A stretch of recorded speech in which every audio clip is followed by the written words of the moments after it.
పూర్తి వివరాలు చూసే ముందు మా ఛానల్ ని సబ్స్క్రైబ్ చేయడం మర్చిపోకండి. శ్రీ గురుభ్యో నమః. శ్రీ మహాసరస్వత్యై నమః. ఓం నమః శివాయ. నారాయణ శాస్త్రి ఆస్ట్రాలజీ ఛానల్ వీక్షిస్తున్నటువంటి ప్రేక్షక మహాశీలకు స్వాగతం, సుస్వాగతం.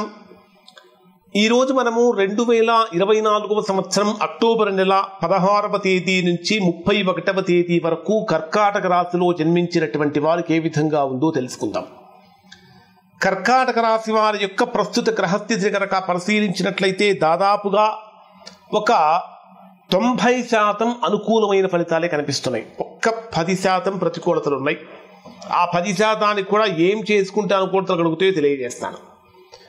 ప్రధానంగా తీసుకుంటే కర్కాటక రాశ్యాధిపతి అయినటువంటి చంద్రుడి యొక్క సంచారం మీ జన్మరాశికి భాగ్యస్థానము నుంచి ప్రారంభమవుతుంది. కాబట్టి ఈ మాసం ద్వితీయ పక్షం ప్రారంభం నుంచే బ్రహ్మాండమైనటువంటి అనుకూలత కలుగుతుంది. కానీ మీ జన్మరాశికి దశమ స్థానాధిపతి అయినటువంటి కుజుడు 20వ తేదీ మధ్యాహ్నం 2:39 వరకు కూడా మీ రాశికి వ్యయస్థానంలో సంచరిస్తాడు. కాబట్టి 20వ తేదీ మధ్యాహ్నం 2:39 వరకు కూడా చేసేటటువంటి వృత్తి, ఉద్యోగ, వ్యాపారాలలో చాలా జాగ్రత్తలు పాటించాలి. అనవసరమైనటువంటి సమస్యలను సాధ్యమైనంత వరకు అవాయిడ్ చేయాలి. ఎవరితో కూడా ఆర్గ్యుమెంట్స్ అనేటటువంటివి పనికిరావు. వివాదాలకు కర్కాటక రాశి వారు ఎంత దూరంగా ఉంటారో అంత గొప్ప అభివృద్ధిని పొందుతారు, అభివృద్ధి కారణమవుతారు. అలానే మీ జన్మరాశికి పంచమ స్థానాధిపతి అయినటువంటి కుజుడు కూడా 20వ తేదీ మధ్యాహ్నం 2:39 వరకు వ్యయస్థానంలోనే ఉంటాడు. కాబట్టి 20వ తేదీ మధ్యాహ్నం వరకు కూడా సంతానపరమైనటువంటి విషయాలలో కానీ, భూగృహ సంబంధమైనటువంటి విషయాలలో కానీ అధికమైనటువంటి ఖర్చులు పెరిగిపోతూ ఉంటాయి. 20వ తేదీ వరకు కనుక ఖర్చులను కొంచెం కంట్రోల్ చేసుకోగలిగితే, ఆపుకోగలిగితే 20వ తేదీ తర్వాత నుంచి ఖర్చులు వాటంతరవే తగ్గుతాయని చెప్పాలి. ఉద్యోగపరంగా కూడా 20వ తేదీ నుంచి సమస్యలు పెరుగుతూ ఉంటాయి. 20వ తేదీ వరకు సమస్యలు పెరుగుతాయి. 20వ తేదీ వరకు కనుక అనవసరమైన విషయాలలోకి జోక్యం చేసుకోకుండా ఉంటే సమస్యలు గ్రాడ్యువల్గా తగ్గుతూ ఉంటాయి. కొన్ని సందర్భాలలో విపరీతమైనటువంటి ఆవేశంతో చాలా హాట్ డెసిషన్స్ తీసుకునే అవకాశం ఏర్పడుతుంది.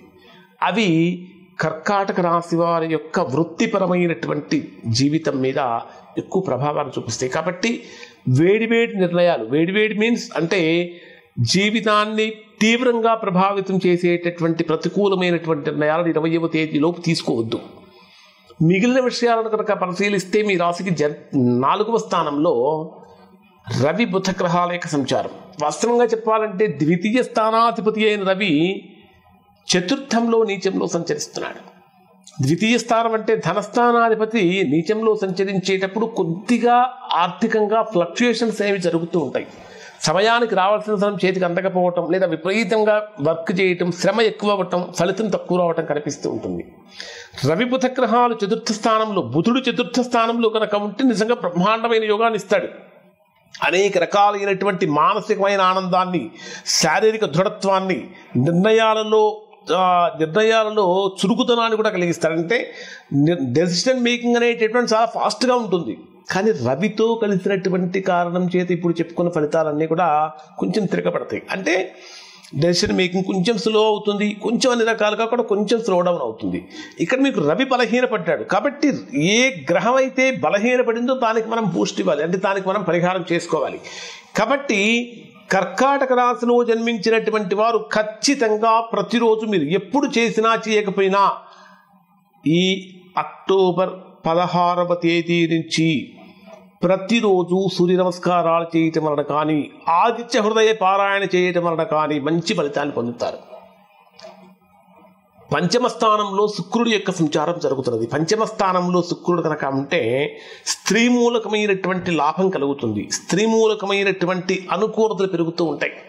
ఇది ఎవరికి పెరుగుతాయి అంటే ప్రేమికులుగా ఉన్నటువంటి వారు ప్రేమ వివాహం చేసుకోవడం కోసం చేసే ప్రయత్నాలు ఫలిస్తాయి. వివాహ ప్రయత్నాలు, అది అరేంజ్డ్ మ్యారేజ్ కోసం చేసేటటువంటి ప్రయత్నాలు కూడా చక్కగా ఫలిస్తాయి. అవకాశాలు అనేటటువంటివి కర్కాటక రాశి వారిని వెతుక్కుంటూ వస్తాయి. మీరు కొద్దిగా ఆలస్యం చేయటం వలన కానీ ఆవేశపడటం వలన కానీ అవకాశాలు దూరమైపోతాయి. కాబట్టి జాగ్రత్త పడండి. పంచమ స్థానంలో శుక్రుడి యొక్క ప్రభావం ఏ విధంగా ఉంటుందంటే మనస్సులో ఉన్నటువంటి ధర్మబద్ధమైనటువంటి కోరికలు నెరవేరేటటువంటి విధంగా ఉంటుంది. నూతన వ్యాపార ప్రారంభం చేసేటటువంటి వారికి వ్యాపార ప్రారంభానికి ఇది అత్యంత అనుకూలంగా మారుతుంది. ఇక్కడ కనుక తీసుకుంటే కర్కాటక రాశి వారికి వాస్తవంగా చూస్తే 4 గ్రహాలు ప్రతికూలంగా ఉన్నాయి. ఏమిటి? జన్మరాశిలో కుజుడు నీచంలో ఉన్నాడు, చతుర్థంలో రవి నీచంలో ఉన్నాడు, అష్టమంలో శని వక్రంలో ఉన్నాడు, లాభస్థానంలో గురుడు వక్రంలో ఉన్నాడు. అంటే 2 గ్రహాలు వక్రంలోను 2 గ్రహాలు నీచంలోనూ ఉన్నాయి. అయినప్పటికీ కూడా ఒక్క అష్టమ స్థానంలో సంచరించేటటువంటి శని ప్రభావం తప్ప మిగిలినటువంటి అన్ని గ్రహాలు కూడా ఇక్కడ ఈ రాశి వారికి యోగాన్ని కలిగిస్తాయి. ఈ మాసంలో చేసేటటువంటి నిరుద్యోగులు చేసేటటువంటి ఉద్యోగ ప్రయత్నాలలో ఆటంకాలు కలుగుతూ ఉంటాయి. సహనం అవసరం, ఓర్పు అవసరం. ఎవరైతే సహనంతోటి ఓర్పుతోటి ఉంటారో అటువంటి వారు గొప్ప ఫలితాన్ని పొందుతూ ఉంటారు. డే వైజ్గా కనుక పరిశీలిస్తే 16వ తేదీ ఉదయం నుంచి 17వ తేదీ సాయంత్రం 4:20 వరకు ఉండే సమయాన్ని కనుక పరిశీలించినట్లయితే ఇది ఖచ్చితంగా మీదైన రోజు. అంటే మీరు ఏదైతే చేయాలనుకుంటారో, ఏదైతే సాధించాలనుకుంటారో అవన్నీ కూడా నెరవేరేటటువంటి రోజు అని చెప్పాలి. ఆర్థికంగా, ఆరోగ్యపరంగా, మానసికమైనటువంటి ఆనందాన్ని కలిగించేటటువంటి విధంగా కూడా అనుకూలమైన రోజు అని చెప్పాలి. ప్రేమికులుగా ఉన్నవారు లవ్ మ్యారేజ్ చేసుకోవటానికి తీసుకునే నిర్ణయాలు కూడా సక్రమంగా ఉంటాయి. 17వ తేదీ సాయంత్రం 4:20 నుంచి 19వ తేదీ సాయంత్రం 4:13 వరకు ఉండేటటువంటి సమయంలో మీరు చేసేటటువంటి వృత్తి, ఉద్యోగ, వ్యాపారాలలో కీలకమైన నిర్ణయాలు తీసుకోవడానికి అవకాశం ఏర్పడుతుంది. ముఖ్యమైనటువంటి సమాచారం అందుతుంది. ఆ సమాచారాన్ని అత్యంత గోప్యంగా ఉంచాలి. పొరపాటును కూడా దానిని బహిర్గతం చేయకూడదు. ఈ సమయంలో తీసుకునేటటువంటి సరైన నిర్ణయాల వలన మంచి ఫలితాన్ని పొందుతారు. 19వ తేదీ సాయంత్రం 4:13 నుంచి 21వ తేదీ రాత్రి వరకు కూడా ఆకస్మికంగా ఆర్థిక లాభాలు అయితే కలుగుతూ ఉంటాయి. ఓవరాల్గా అయితే బాగానే ఉంటుంది. 21వ తేదీ రాత్రి 12:06 నుంచి కనుక తీసుకుంటే 23వ తేదీ రాత్రి 12:07 వరకు అత్యంత ప్రతికూలమైన సమయము. ఏదైతే కరెక్ట్గా చేయకూడదు, ఎలాంటి నిర్ణయాలు తీసుకుంటే ప్రతికూలమైనటువంటి ఫలితాలు కలుగుతూ ఉంటాయి, అటువంటి నిర్ణయాలు తీసుకోవడానికి అవకాశం ఏర్పడుతూ ఉంటుంది. ఆర్థిక నష్టాలు సంభవిస్తూ ఉంటాయి.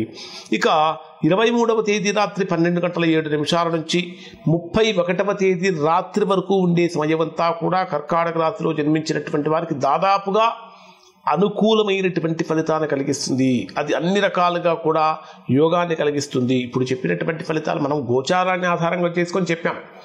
గోచారంగా ఆధారంగా చేసుకొని చెప్పినటువంటి ఫలితాలు అందరికీ కూడా వర్తిస్తాయి.